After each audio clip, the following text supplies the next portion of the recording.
அஸ்ஸலாமு அலைக்கும் வரஹமத்துல்லாஹி வபரகாத்துஹு. அல்லாஹ்வின் நல்லடியார்களே, சகோதர சகோதரிகளே, எல்லாருக்கும் ஒரு ஒரு முக்கியமான பதிவு இது. நிறைய பேர் பள்ளியில் ஓதுறாங்க, வீட்லேயும் ஓதுறாங்க,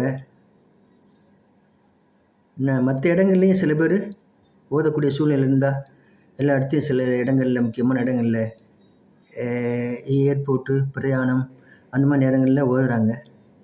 ஆனால் அதிகமாக எப்படி ஓதுறாங்கன்னு சொன்னால், இப்போ பள்ளியிலலாம் அதிகமாக எப்படி அவங்க ஓதுறாங்கன்னு சொன்னால், குரான் எடுத்து ஓதுறது கிடையாது. எல்லாமே மொபைல் யூஸ் பண்ணுறாங்க, மொபைல்லே ஓதுறாங்க.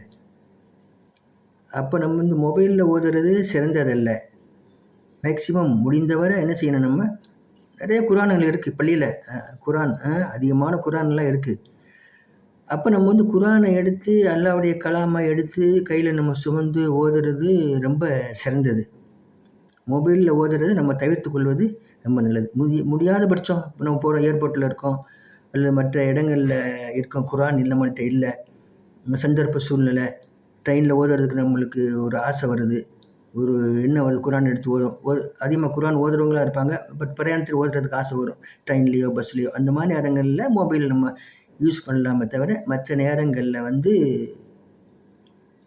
குரானில் தான் நம்ம ஓதுறது ரொம்ப சிறந்தது.